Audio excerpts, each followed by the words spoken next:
Ellipse पर based कुछ और बेसिक प्रॉब्लम्स हम लोग सॉल्व करते हैं। प्रॉब्लम लिखिएगा, determine eccentricity of an ellipse length of whose minor axis is half of length of major axis. बच्चों क्या गिवन है आपको कि किसी एलिप्स की माइनर एक्सिस उसकी मेजर एक्सिस की लेंथ की बच्चों हाफ है। हम मान लेते हैं साहब कि एक्स एक्सिस मेजर एक्सिस है, मैंने इसे मेजर एक्सिस मान लिया और बच्चों वाई एक्सिस को मैंने माइनर एक्सिस मान लिया। अब एक्स एक्सिस पर जो हमारे पास में एक्सिस आती है उसकी लेंथ को हम लोग 2a लेते हैं और वाई एक्सिस पर जो हमारे पास एक्सिस आती है उसकी लेंथ को हम लोग 2b लेते हैं। तो ये है साहब माइनर एक्सिस। माइनर एक्सिस की लेंथ मेजर एक्सिस की लेंथ की हाफ है। अब यहाँ पर 2 से 2 कैंसल हो गया, so that 2b is equal to आ गया बच्चों a। अब अगर ये रिलेशन में लगाऊं तो कोई गलती नहीं होगी साहब, क्यों? क्योंकि आप एक्स एक्सिस को मेजर एक्सिस और वाई एक्सिस को आप माइनर एक्सिस लेकर चल रहे हैं। अब यहाँ पर बच्चों बी स्क्वायर और ए की जगह पर आप रख देंगे 2b और ये 1 माइनस ई स्क्वायर और यहाँ पर क्या होगा, b square is equal to 4b square into 1 minus e square और बी स्क्वायर से बी स्क्वायर कैंसिल हो गया बच्चों, ये 1 is equal to 4 into 1 minus e square and thereafter बच्चों 1 माइनस ई स्क्वायर की वैल्यू 1/4 और इसको सॉल्व कर लीजिए बच्चों, ई की वैल्यू आ जाएगी √3/2। ई यानी एक्सेंट्रिसिटी जो कि रेशो होता है बच्चों दो डिस्टेंसेस का, सो ऑब्वियस सी बात है बच्चों वो पॉजिटिव आएगा। तो ई की वैल्यू कितनी आ गई बच्चों, √3/2। और अगर आपको इस बात की जिद है साहब कि नहीं मैं तो एक्स एक्सिस को माइनर एक्सिस मानूंगा, सर मैं एक्स एक्सिस को माइनर मानूंगा, आपने एक्स एक्सिस को मेजर माना है, तो चलिए वैसा कर लेते हैं, एक्स एक्सिस को माइनर मान लेते हैं और वाई एक्सिस को मैं साहब मेजर एक्सिस मान लेता हूँ। वाई एक्सिस को मैंने मेजर एक्सिस मान लिया। अब बच्चों माइनर एक्सिस की लेंथ है 2a, मेजर एक्सिस की लेंथ है 2b, गिवन ये है साहब कि माइनर एक्सिस की लेंथ मेजर एक्सिस की लेंथ की हाफ है। आपने मेजर एक्सिस इस बार वाई एक्सिस को लिया है, सो आपको ये कुछ पिक्चर मिलेगी, 2 से 2 कैंसल होकर b इज इक्वल टू आ जाएगा बच्चों 2a। अब चूंकि इस बार आपने वाई एक्सिस को मेजर एक्सिस लिया है इसलिए बच्चों यहाँ a, b और एक्सेंट्रिसिटी में ये रिलेशन होगा, here a is smaller than b। तो चलिए साहब ये a स्क्वायर हो गया और b की जगह पर मैं क्या लिख सकता हूं बच्चों, 2a का whole square into 1 minus e square. इसे सिंप्लीफाई कर लीजिए जैसे आपने पहले किया बच्चों, आंसर डिट्टो सेम आएगा। इस तरह की प्रॉब्लम बच्चों इट इज इमटेरियल कि आपने किसको मेजर और किसको माइनर माना है। अल्टीमेटली अगर आप एक्स एक्सिस को मेजर मानेंगे तो ये रिलेशन लगाएंगे, वाई एक्सिस को मेजर मानेंगे तो आप ये रिलेशन लगाएंगे। फाइनली आपको आंसर सेम मिलना है, नोट डाउन कर लीजिएगा। अगली प्रॉब्लम लिखिएगा बच्चों, determine eccentricity of an ellipse. Determine eccentricity of an ellipse whose focal when, एक काम कीजिएगा प्रॉब्लम को वापस से लिखिएगा बच्चों, determine eccentricity of an ellipse if it's both the foci subtend right angle at one of the corner of minor axis. I repeat, find eccentricity of an ellipse if both of its foci subtend right angle at one of the extremity of minor axis. Video को रोक करके कीजिए बच्चों। आपको एक ellipse ये दे रखा है, ये लीजिए साहब, ये रहा एलिप्स और इसकी दोनों फोकाई, भाई मैं एक्स एक्सिस को मेजर लेके चल लेता हूं और वाई एक्सिस को माइनर, मैं फिर बोल रहा हूं आप इसका उल्टा भी लेके चल कर सकते हैं बच्चों। ये आपके पास में दोनों फोकाए और ये बोला है कि ये जो दोनों फोकाए हैं ये इसके माइनर एक्सिस की एक एक्सट्रीमिटी पर, माइनर एक्सिस की एक एक्सट्रीमिटी, फिर आप उसे बी ले लीजिए या फिर बी डैश ले लीजिए, दोनों में से किसी भी एक पर ये कितना एंगल सबटेंड कर रहा है साहब, 90 डिग्री का एंगल सबटेंड कर रहा है। आपसे पूछी है बच्चों इस एलिप्स की एक्सेंट्रिसिटी। एक काम करते साहब, ये जो फोकस है इसके कोऑर्डिनेट्स को अगर मैं AE0 ले लेता हूँ और इसके कोऑर्डिनेट्स को -AE0 तो कोई दिक्कत वाली बात नहीं बच्चों। और ये जो है इस एंड के कोऑर्डिनेट्स क्या होंगे, 0 भी। भाई आपने यहाँ पर एलिप्स की इक्वेशन को ले लिया, x square over a square plus y square over b square is equal to 1। मैंने एलिप्स की इक्वेशन को कुछ ऐसे सपोज कर लिया। अब यहाँ पर बच्चों यदि मैं बी एस डैश की यहाँ पर स्लोप निकालता हूँ, यदि मैं स्लोप निकालता हूँ बच्चों इस लाइन का, तो इस लाइन का स्लोप क्या होगा, इस लाइन का स्लोप होगा बच्चों b minus 0 upon 0 minus a, और माइनस माइनस प्लस हो जाएगा। So this is the gradient और the slope of this line, B S dash का स्लोप आ गया बच्चों। ठीक इसी तरह से यदि आप बी एस का स्लोप निकालते हैं तो वो क्या होगा, y minus y one upon y2 minus y one upon x2 minus x1। तो ये आपके पास में इस लाइन का स्लोप आ गया। भाई आपने एक तो इस लाइन का स्लोप निकाला, वो y2 minus y one upon x2 minus x1। Likewise यहाँ पर भी आपने निकाल दिया। अब आपके पास में दोनों स्लोप आ गए और गिवन यस आपकी ये दोनों लाइंस के बीच में एंगल 90 डिग्री है, और अगर दो लाइंस के बीच में एंगल 90 डिग्री होता है तो उनकी स्लोप्स, उनकी ग्रेडियंट्स का प्रोडक्ट बच्चों -1 होता है। And it has been given कि वो चूंकि परपेंडिकुलर हैं, इसलिए मैं बोल सकता हूं कि साहब इन दोनों की ग्रेडियंट का प्रोडक्ट -1 होगा। अब इसकी ग्रेडियंट है बच्चों b अपॉन ए ई, और इसकी ग्रेडियंट है बच्चों माइनस b अपॉन ए ई, और इज इक्वल टू कितना बच्चों, -1। माइनस माइनस यहाँ पर कैंसल हो जाएंगे और आपको मिल जाएगा b square is equal to a square e square. भाई क्रॉस मल्टीप्लाई कर दिया, आपको ये कुछ मिल जाएगा, और उसके बाद में जो करना है उसके लिए जगह चाहिए, और जगह के लिए मुझे इसे मिटाना पड़ेगा। अगर आपने अभी तक नोट डाउन नहीं किया हो तो वीडियो को पीछे ले जाकर भी नोट डाउन कर सकते हैं। एनीवेज, सो आपके पास में ये रिलेशन आ गया बच्चों, और जैसा मैंने एलिप्स लिया उस हिसाब से तो साहब ये रिलेशन हमारे पास में इन तीनों में रहेगा। अभी बी स्क्वायर की जगह मैं लिख सकता हूँ a square e square is equal to a square into 1 minus e square. अभी ए स्क्वायर से ए स्क्वायर कैंसल हो गया, ई स्क्वायर की वैल्यू 1 माइनस ई स्क्वायर। आप लेफ्ट हैंड वाले माइनस वाले को राइट हैंड से लेफ्ट हैंड पे ले आइए, 2 e square equal to 1। I solve this, I get e is equal to 1 over root 2। Naturally being an ellipse eccentricity has to be less than 1। Copy कर लीजिएगा। अगली problem लिखिएगा बच्चों, determine equation of an ellipse, determine equation of an ellipse whose foci are plus minus 3, 0 and whose ends of major axis are plus minus 5, 0। बच्चों आपको ellipse की foci दे रखी हैं, आपको एलिप्स के दो मेजर एक्सिस की एक्सट्रीमिटीज दे रखी हैं, आपको एलिप्स की इक्वेशन बतानी है। वीडियो को रोक करके कीजिएगा। अब यहाँ पर बच्चों हम क्या काम करें, यहाँ प्रश्न को देखकर आपको समझ में आएगा, आपको प्रश्न को देखकर समझ में आएगा कि साहब यहाँ जो आपको फोकाएं दे रखी हैं वो एक्स एक्सिस पर लाई कर रही हैं, और एक्सट्रीमिटीज जो है वो भी एक्स एक्सिस पर लाई कर रही हैं। मतलब कंफर्म हो गया कि ये जो एलिप्स है वो कुछ ऐसा होगा जिसका सेंटर ओरिजिन पर होगा। जिसका सेंटर कहाँ होगा बच्चों, ओरिजिन पर, यानी कि मूल बिंदु पर। सॉरी, हाँ मूल बिंदु शायद हिंदी में कहा जाता है उसे।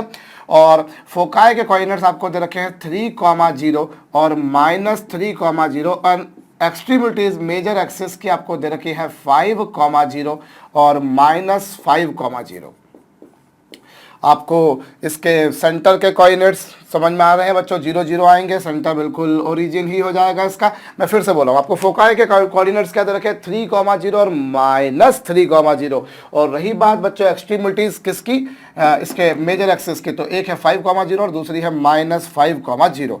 सो अब अगर मैं इसे कंपेयर करूं बच्चों, तो जो है यहाँ पर मेजर एक्सिस की एक्सट्रीमिटीज होती हैं, मेजर एक्सिस की जो एक्सट्रीमिटीज होती है बच्चों वो होती है +-a, 0, और वो मुझको गिवन है +-5, 0। On comparing I get a = 5 and thereafter बच्चों मेरे पास में फोकाई के कोऑर्डिनेट्स होते हैं +-a, 0 जो कि है +-3, 0 और a की वैल्यू 5 है, e की वैल्यू आपको फाइंड आउट करनी है। इससे e की वैल्यू आपने निकाल दी बच्चों 3/5 आ गई, एक्सेंट्रिसिटी की वैल्यू 3/5 आ गई।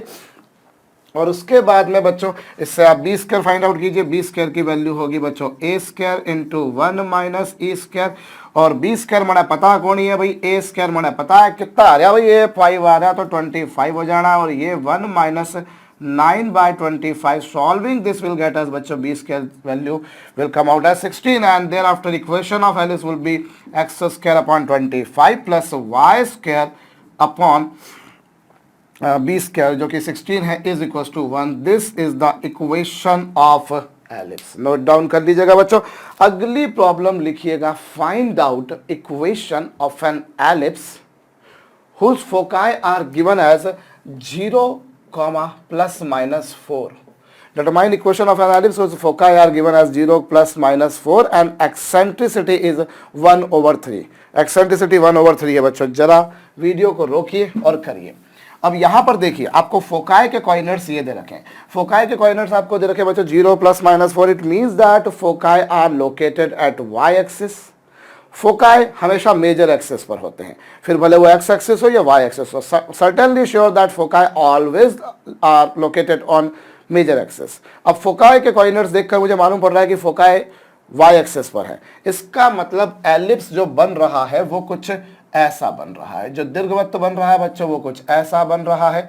ये लीजिए ellipse would be something like this, ऐसा ही कुछ कुछ होगा। अभी फोकाई के कोऑर्डिनेट्स क्या बच्चों, एक के कोऑर्डिनेट्स हैं 0,4 और दूसरे के कोऑर्डिनेट्स है बच्चों 0,-4 और एक्सेंट्रिसिटी कितनी दे रखी है आपको 1/3। अभी देखिए फोकाई के कोऑर्डिनेट्स होते हैं बच्चों इस केस में 0, ±be और जो मुझको गिवन है बच्चों 0 ±4। ऑन कंपेयरिंग b और e की वैल्यू 1/3 आपको गिवन है और इससे आप b की वैल्यू निकालेंगे बच्चों, तो b की वैल्यू आपको और कुछ नहीं 12 मिलेगी, b की वैल्यू आपको 12 मिल गई। Yes, so equation of ellipse क्या होगी बच्चों, x² / a²। और एक मिनट, इससे तो b आया है, अभी आपको a निकालना बाकी है और a के लिए आप क्या करेंगे बच्चों, a² = b² × 1 - a²। a² कितना होगा बच्चों, b² × 1 - a²। और a कितना भाई, a जो है वो हमको फाइंड आउट करना है, b की वैल्यू हमें पता चल चुकी है, इंटू 1 - e और e की वैल्यू 3 है, स्क्वायर कर देने पर 9 हो जाएगा और इससे a² की वैल्यू आपको कितनी मिलेगी बच्चों, a² की वैल्यू मिलेगी 12 का स्क्वायर यानी 144 × 8/9 और 9 से ये बच्चों जाएगा 16 टाइम्स और 16 8 जा होता है 128। क्या मैं सही जा रहा हूँ, 16 4 जा 64, 2 जा 128 ही आएगा। तो वो ये चलिए आपके पास में आ गया। सो इक्वेशन ऑफ एलिप्स बड़ा सिंपल हो गया बच्चों, x² / a² जो कि है 128 और y² / b² और b² की वैल्यू आपको दिखाई दे रही है बच्चों 144 है, तो =1 लिखना कोई पाप नहीं होगा। साहब बिल्कुल सही जा रहा हूं मैं, कॉपी कर लीजिएगा बच्चों। यहां आपको एक बात सर्टेन थी कि चूंकि एक्सिस जो है साहब वो वाई एक्सिस पर है, इसलिए कुछ ऐसी पिक्चर बनेगी। एक प्रॉब्लम और लिखते हैं, करिएगा। Determine equation of an ellipse. Determine equation of an ellipse whose foci are 5,1 and -3,1. Determine equation of an ellipse whose foci are 5,1 and -3,1 and whose latus rectum is 1/√2 times of its minor axis. Whose latus rectum is 1/√2 times of its minor axis. Video को रोक कर कीजिए। देखिए यहां पर बच्चों आपको जो है फोकाई के जो कोऑर्डिनेट्स दे रखे हैं उसको देखकर आपको क्या समझ में आ रहा है बच्चों की, एक बात तो आपको समझ में आ रही है कि फोकाई के कोऑर्डिनेट्स को यदि आप ध्यान दें तो ना तो वो एक्स एक्सिस पर आ रहे हैं ना ही वो वाई एक्सिस पर आ रहे हैं। भाई नाभियों के जो निर्देशांक मुझे गिवन है उस आधार पर एक बात तो पुष्टि होती है कि ना तो वो एक्स एक्सिस पर है ना ही वो वाई एक्सिस पर है। वो फिर वो कहां पर है, वो है साहब एक्स एक्सिस के पैरेलल। देखिए दोनों के वाई कोऑर्डिनेट सेम है, दोनों के वाई कोऑर्डिनेट सेम है, मतलब एलिप्स कुछ ऐसा बन रहा है साहब, एलिप्स कुछ ऐसा बन रहा है क्योंकि दोनों के वाई कोऑर्डिनेट सेम है, मतलब both of them are situated at distance 1 unit from x axis. भाई दोनों के वाई कोऑर्डिनेट सेम है, सो एलिप्स जो बनेगा बच्चों वो कुछ ऐसा बनेगा, एलिप्स कुछ ऐसा बनेगा बच्चों। और एक फोकस भाई इसका सेंटर कहीं यहां आएगा, ये सेंटर आएगा बच्चों। एक फोकस जिसके कोऑर्डिनेट्स हैं बच्चों 5,1 और दूसरे फोकस के कोऑर्डिनेट्स क्या हैं बच्चों -3,1। होप आपको ये बात खोपड़ी में आई है। भाई पहली बात तो ये पुष्टि हो रही है कि foci are neither located on x axis nor on y axis, but after observing their coordinates I see clearly they are located on an axis which is parallel to x axis।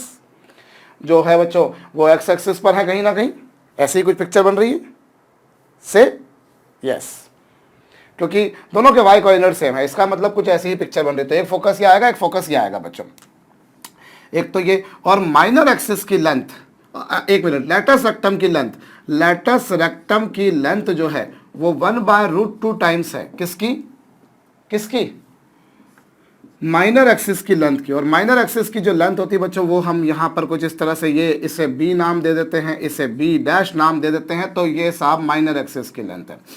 और latus rectum की length को आप लिखा करते हैं बच्चों 2b² upon है। यहाँ पर मैं ये मानकर चल रहा हूँ ना, मानकर क्या चल रहा हूँ, यहाँ तो मुझे क्लियर कट दिख रहा है कि जो एक्सिस है वो एक्स एक्सिस के पैरेलल ही है, एक्सिस एक्स एक्सिस के पैरेलल ही है।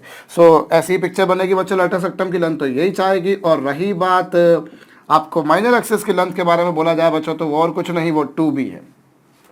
जो माइनर एक्सिस की लेंथ है बच्चों वो 2b है, स्वाभाविक सी बात है। और लेटस रेक्टम की लेंथ ये है। अभी कुछ कैंसिल हो रहा है, ऑफ कोर्स कैंसिल हो रहा है, 2 से 2 गया, b से b चला गया, और √2 का यहाँ मल्टीप्लाई कर दूंगा, I will see that √2b is equal to a। और इस बेसिस पर बच्चों b² equal to a² into 1 minus e²। चलिए ये तो b² अपनी जगह पर रहा, लेकिन a को मैं लिख सकता हूँ √2a और इंटू 1 माइनस e²। इसका स्क्वायर कर लीजिए। एक मिनट, a की वैल्यू कितनी बच्चों, √2b, a की वैल्यू है √2b, और फिर आप क्या करेंगे यहाँ से b² और ये है 2b² है, और इंटू 1 माइनस e², और b² से b² कैंसिल हो जाएगा, b² से b² कैंसिल, ये 1/2 इंटू 1 माइनस e², और ये 1/2 is equal to 1 minus e²। तो e² की वैल्यू 1 माइनस 1/2 यानी 1/2। सो e की वैल्यू जो आएगी वो 1/√2 आ जाएगी। Am I correct?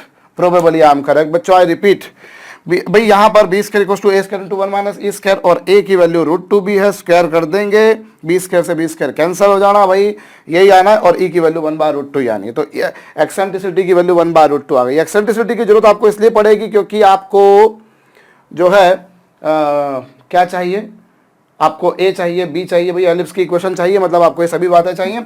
अब चलिए, ये तो एक बात हो गई बच्चों, और लगे हाथों हम एक बात और देख ले बच्चों। क्या चीज हम यहाँ पर देखें तो चलिए, दोनों एलिप्स के बीच की जो डिस्टेंस होती है, दोनों फोकाई के बीच की, सॉरी, दोनों फोकाई के बीच की जो डिस्टेंस होती है बच्चों, उससे हम लोग लिख लेते हैं 2AE लिख दिया मैंने। क्योंकि एक बात तो सर्टेन है बच्चों, एक बात सर्टेन है कि सेंटर कहीं पर भी हो, एक्सिस कोई भी हो, सेंटर से जितनी डिस्टेंस पर एक फोकस होता है, दूसरा फोकस भी सेंटर से उतनी ही डिस्टेंस पर होता है।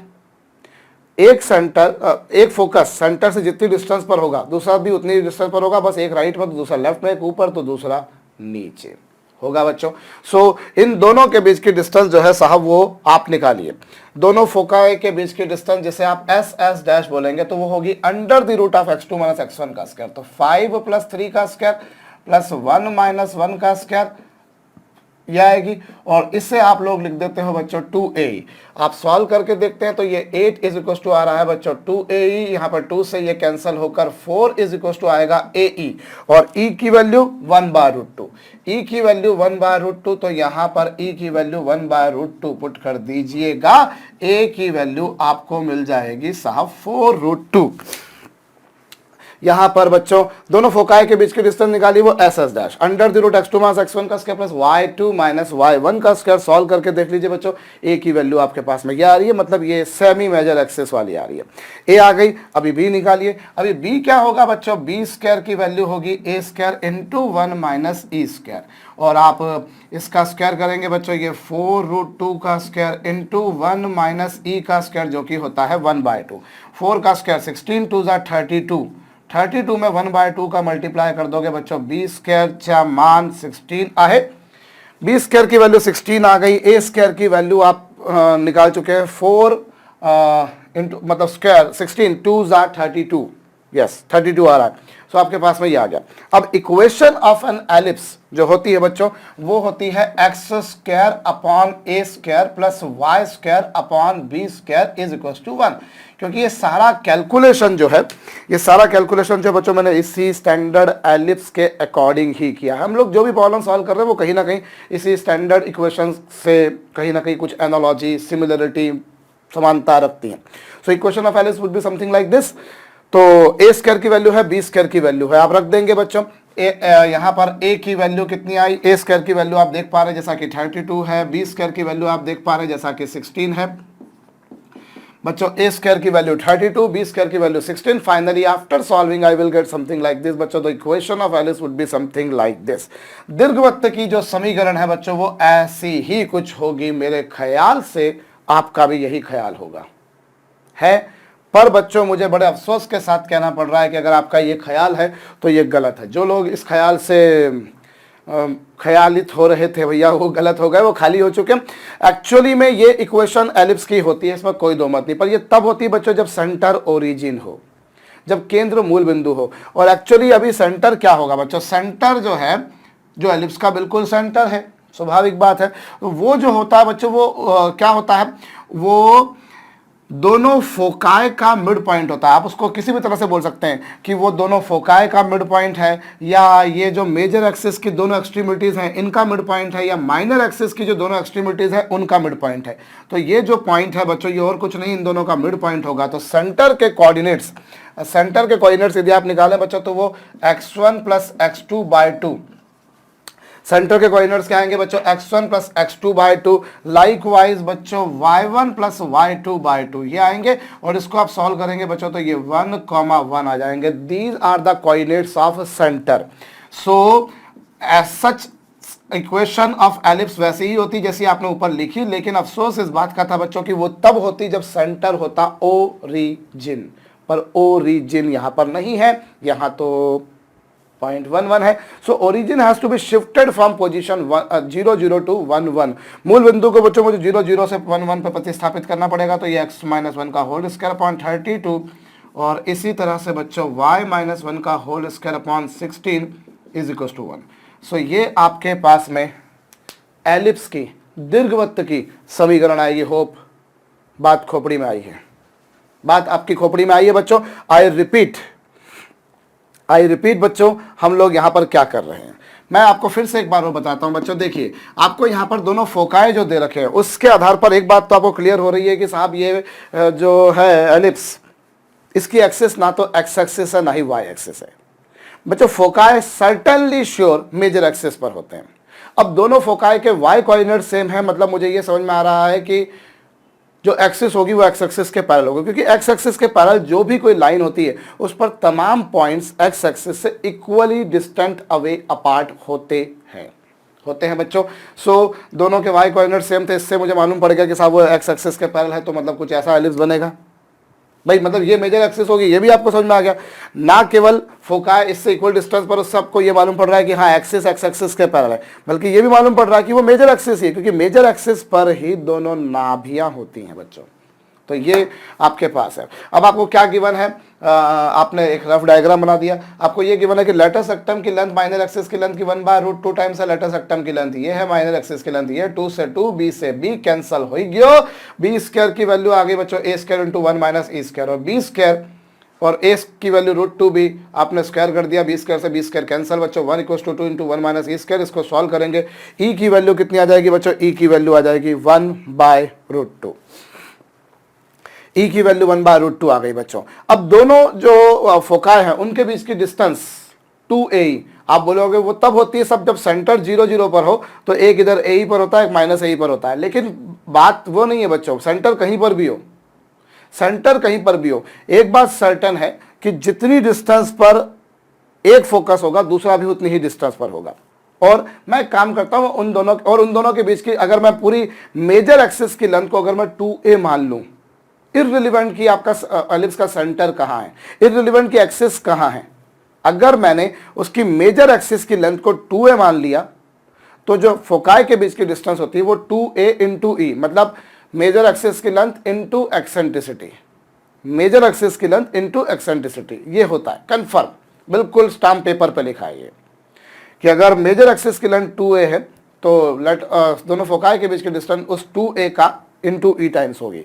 सो आपने दोनों के बीच की डिस्टेंस निकाली, वो इतनी आई बच्चों, और इस बेसिस पर आपके पास में जो है ई की वैल्यू आप फाइंड आउट कर चुके थे, वो ए निकाल दिया, उससे बी आ गया। अभी क्वेश्चन ऑफ एलिप्स ये हो जाती बच्चों, पर बात ये थी कि ये तब होती जब सेंटर होता मूल बिंदु, जो कि नहीं था, तो आप सेंटर के कोऑर्डिनेट्स निकाले, जो कि ऑफकोर्स बच्चों यही कुछ होगा, दोनों का मिड पॉइंट होगा। तो बस आप फिर उसके बाद में ओरिजिन को आप 0 0 से 1 1 पर शिफ्ट कर दीजिए, आपका काम हो जाएगा बच्चों। नोट डाउन कर लीजिएगा। एक प्रॉब्लम मैं और देता हूं, लिखिएगा। Determine equation of an ellipse whose eccentricity is 1/2। Determine equation of an ellipse whose eccentricity is 1/2 and ends of whose minor axes are -5, 2 and 7, 2, जिसकी माइनर एक्सेस के एक्सट्रीमिटीज आपको ये दे रखी हैं। वीडियो को रोक कर कीजिए। देखिए बच्चों क्या होगा यहाँ पर, भाई आप पहले तो इसका एक रफ डायग्राम बना लीजिए तो वो ज़्यादा बेहतर होगा। सबसे पहला काम हम इसका एक रफ डायग्राम बना लेते हैं। तो हमें यहाँ पर क्या करना है बच्चों, एलिप्स की इक्वेशन को फाइंड आउट करना है, जबकि इस बार एक्सेंट्रिसिटी आपको पक्की पकाई दे रखी। भाई पिछली बार आपको फिर भी थोड़ी जद्दोजहद करना पड़ रही थी, इस बार कोई जत्तो भी नहीं करना, जहद भी नहीं करना साहब, क्या करना फिर मुझे एक रफ डायग्राम बनाना बच्चों। और माइनर एक्सेस के कोऑर्डिनेट्स को मैं देखूं, भाई माइनर एक्सेस या तो एक्स एक्सेस पर होती है या वाई एक्सेस पर होती है। माइनर एक्सेस या तो एक्स एक्सेस पर होती है या वाई एक्सेस पर होती है। यहाँ तो वो दोनों में से कुछ भी नहीं है। यहाँ पर तो माइनर एक्सेस के अगर मैं दोनों जो एक्सट्रीमिटीज़ हैं उनके कोऑर्डिनेट्स को देखूं तो मैं एक बात समझ रहा हूँ कि माइनर एक्सेस एक्स एक्सेस के पैरेलल है। दोनों के वाई कोऑर्डिनेट सेम है, दोनों के वाई कोऑर्डिनेट सेम है, मतलब माइनर एक्सेस एक्स एक्सेस के पैरेलल है। सो डायग्राम जो बनेगा बच्चों वो कुछ ऐसा बनेगा कि ये एलिप्स ऐसा रहेगा और एलिप्स जो है बच्चों वो कुछ ऐसा रहेगा, इस तरह का एलिप्स होगा बच्चों, जिसकी माइनर एक्सिस एक्स एक्सिस के पैरेलल होगी। दोनों के वाई कोऑर्डिनेट सेम है, दोनों के वाई कोऑर्डिनेट सेम है भैया। ये रही एक्स एक्सिस, ये कौन सी एक्सिस है बच्चों, एक्स एक्सिस है। और क्योंकि दोनों के वाई कोऑर्डिनेट सेम, भाई एक के वाई कोऑर्डिनेट, ये हम जो माइनर एक्सिस होती हैं उनके यहाँ पर इस केस में ये ए है जिसके कोऑर्डिनेट्स आपको क्या दे रखे हैं बच्चों, एक है 7,2 और दूसरा है बच्चों ए डैश जिसके कोऑर्डिनेट्स हैं -5,2। भाई ए के कोऑर्डिनेट्स है 7,2 और ए डैश के कोऑर्डिनेट्स क्या हैं, यस -5,2। अब आपने एक काम करा साहब, इन दोनों का जो सेंटर होगा वो ये रहा सी होगा।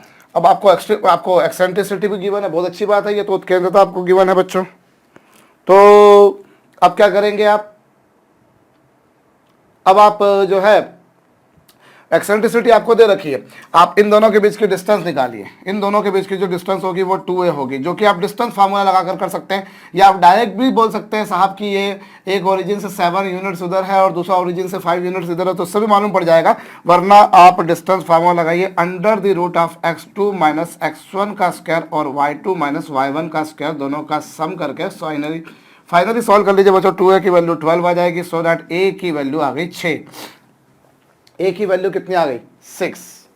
ए की वैल्यू 6 आ गई, बहुत अच्छी बात है। ए की वैल्यू आपके पास में 6 आ गई। अब मतलब सेमी माइनर एक्सिस की लेंथ तो 12 आ गई बच्चों। अब एक्सेंट्रिसिटी निकालनी है, तो एक्सेंट्रिसिटी इस केस में क्या होगी बच्चों, a square equals to b square into 1 - e square. ये रिलेशन लगेगा क्योंकि इस बार एक्स एक्सिस वाली जो एक्सिस है बच्चों वो माइनर एक्सिस और वाई एक्सिस वाली मेजर एक्सिस है। ए की वैल्यू 6 है, सो दैट ये 36 हो गया, ये B square into 1 - e square. अच्छा, ई आपको गिवन है, एक्सेंट्रिसिटी आपको बतानी नहीं है, आपको तो 20 स्क्वायर बताना है। सो यहाँ से बच्चों इधर से देखा जाए तो ये है 36, ये 36 है, is equal to b square into 3/4, 3 से जाएगा ये 12 times, so that b square की वैल्यू आ जाएगी 48। ऐसा ही कुछ होगा भाई, ए स्क्वायर की वैल्यू 36, बी स्क्वायर मुझे बताना है 1 - ई स्क्वायर की वैल्यू 1/4, 3/4 मतलब 3 से 12 टाइम्स गया, 12 से 4 का मल्टीप्लाई कर देने पर फाइनली 48 आ जाएगा। सो ये आपके पास है बच्चों बी स्क्वायर की वैल्यू आई, बी स्क्वायर की वैल्यू आ गई 48, बी स्क्वायर की वैल्यू आई बच्चों 48। ये तो एक बात हो गई, बहुत अच्छी बात है। अब क्या करेंगे, बी स्क्वायर की वैल्यू आपको मिल गई 48 एंड देयर आफ्टर आपको एलिप्स की इक्वेशन बतानी है। तो एलिप्स की इक्वेशन जो है बच्चों वो होती है x square upon a square plus y square upon b square is equal to 1। अब उस बेसिस पर बोल दिया जाए बच्चों x square upon a square, और ए स्क्वायर की वैल्यू कितनी है 6 के कारण 36 और बी स्क्वायर की वैल्यू कितनी है 48। डायरेक्टली पका पकाया आपको गिवन है बच्चों। सो ये आपके पास में इक्वेशन आ गई। पर क्या ये इक्वेशन सही होगी? नहीं होगी। इस बार तो समझ गए होंगे आप लोग भैया ये इक्वेशन गलत है, क्योंकि ये इक्वेशन होती है तब जब सेंटर ओरिजिन हो, यहां नहीं है।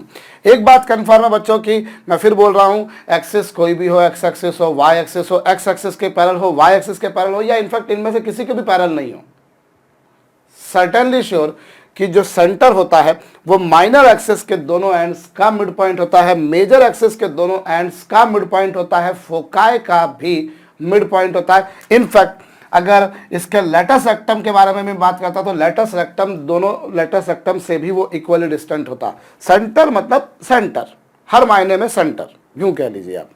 सो ये आपके पास में जो है साहब इस केस में इक्वेशन अगर मुझे फाइंड आउट करनी है तो सेंटर के कोऑर्डिनेट्स क्या होंगे बच्चों? सेंटर इन दोनों का मिड पॉइंट होगा, जो कि होगा बच्चों x1 plus x2 whole upon 2 और y1 plus y2 whole upon 2। ये आपके पास आया, और उस बेसिस पर बच्चों सेंटर के कोऑर्डिनेट्स क्या आ जाएंगे 1, 2। ये आपके पास सेंटर के कोऑर्डिनेट्स आ गए। सो इक्वेशन क्या होगी बच्चों? इक्वेशन इस केस में x square upon a square plus y square upon b square is equal to 1, और x का काम यहां पर करेगा x माइनस 1 और a स्क्वायर का काम करेगा कौन 36, और y का काम कौन करेगा y माइनस 2 का होल स्क्वायर और b स्क्वायर का काम करेगा 48 is equal to 1। So this is what equation of ellipse, दीर्घवृत्त की समीकरण आ गई बच्चों। ये बच्चों आपको जो माइनर एक्सिस के आपको जो एंड्स दे रखे थे उससे आपको क्लियर हुआ कि वहाँ माइनर एक्सिस जो है वो एक्स एक्सिस के कहीं ना कहीं पैरेलल है। नोट डाउन कर लीजिएगा, ये भी और वो भी, वो तो गिवन ही था आपको। एक और प्रॉब्लम लिखिएगा साहब, find out equation of an ellipse, find out equation of an ellipse whose lattice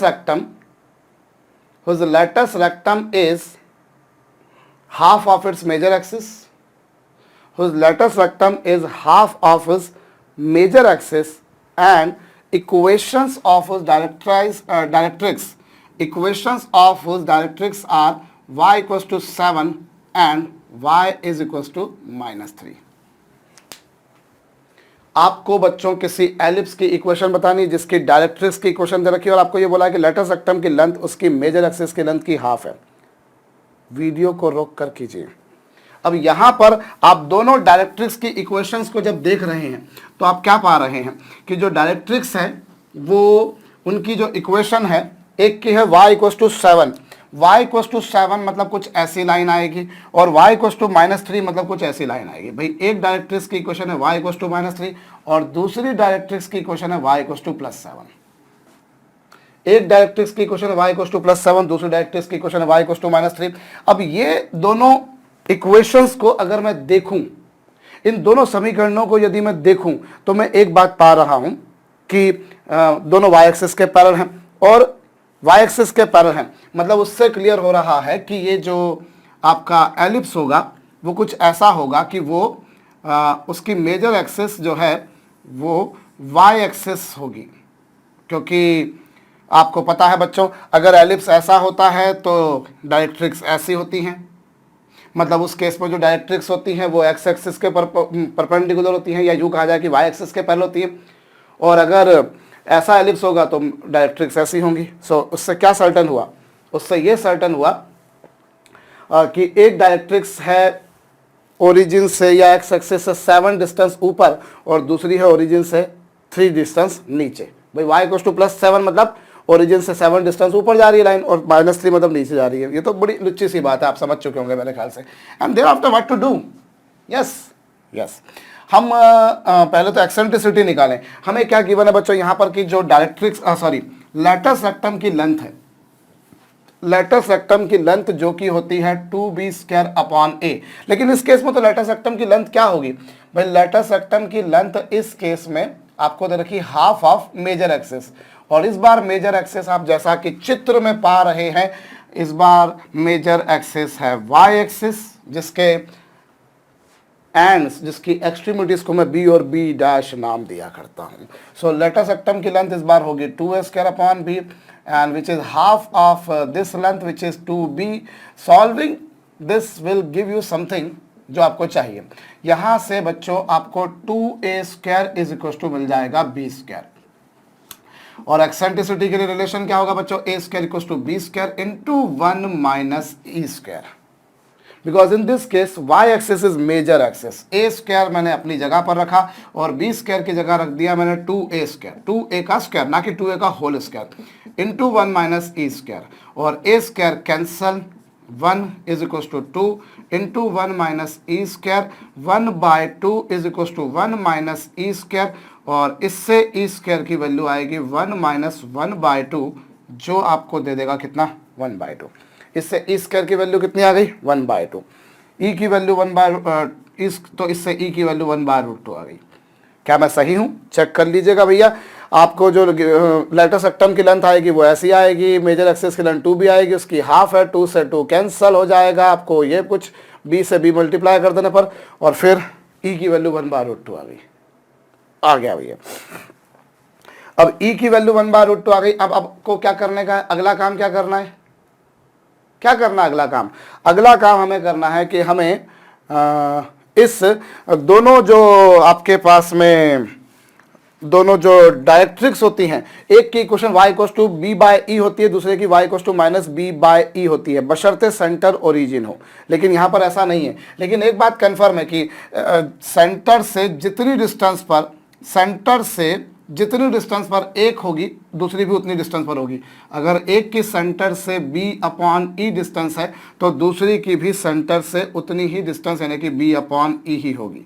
so both of this two distance will be equal, and thus I can say दोनों डायरेक्ट्रिक्स के बीच की distance 2b/e होगी, जिसकी value कितनी होगी, आप सरलता से इन दोनों लाइंस के बीच की डिस्टेंस निकाल सकते हो, जो कि आपको मिल जाएगी बच्चों 7 + 3 यानी कि 10। 7 + 3 = 10 भाई, क्योंकि एक ओरिजिन से 7 डिस्टेंस ऊपर, देखिए सेंटर अलग है, ओरिजिन अलग है। सेंटर से जितनी हाइट पर है उतनी ही डेप्थ पर है, ये बिल्कुल कंफर्म है। लेकिन ओरिजिन यहां पर नहीं है। ओरिजिन से पहली लाइन 7 यूनिट ऊपर है और दूसरी ओरिजिन से 7 हाइट पे नीचे। आप इसको यूं भी बोल सकते हो कि एक इसके कोऑर्डिनेट्स है 0,7 और इसके हैं 0,-3, and distance between two parallel lines always remain same. आप चाहो तो दो पैरेलल लाइंस के बीच में डिस्टेंस का फार्मूला लगा दो, या फिर आप एक काम करो कि इसके कोऑर्डिनेट्स है 0,7, इसके कोऑर्डिनेट्स है 0,-3, दोनों के बीच में डिस्टेंस फार्मूला लगा दो, डिस्टेंस आ जाएगी। वैसे भी कर सकते हो। अब आपके पास में ये है साहब 2 से कैंसिल होकर b की वैल्यू मुझे पता नहीं है, लेकिन e की वैल्यू है 1/√2, e की वैल्यू 1/√2, और ये 2 से कैंसिल होकर आ जाएगा 5, सो दैट b की वैल्यू आ जाएगी 5/√2।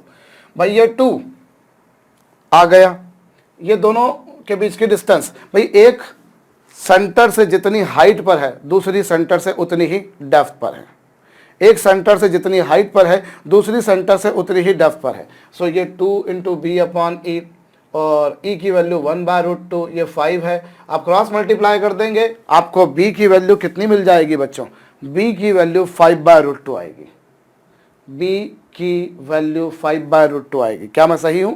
ऑफ कोर्स सही होऊंगा। और इससे a की वैल्यू निकालें तो a की वैल्यू आप यहां पर रख के भी निकाल सकते हैं। आप चाहे तो ये रिलेशन यूज कर लें या फिर ये रिलेशन यूज कर लें। सो 2a² इज इक्वल टू बच्चों b², और b² की वैल्यू 5/2 होगी, a² की वैल्यू 5/4 होगी, सो दैट बच्चों a की वैल्यू √5/2 होगी। ये क्या होगी बच्चों, √5/2 आ गई। सो इक्वेशन ऑफ एलिप्स जो होगी, a² की वैल्यू आपको तो वैसे भी जरूरत तो डायरेक्ट उसकी थी।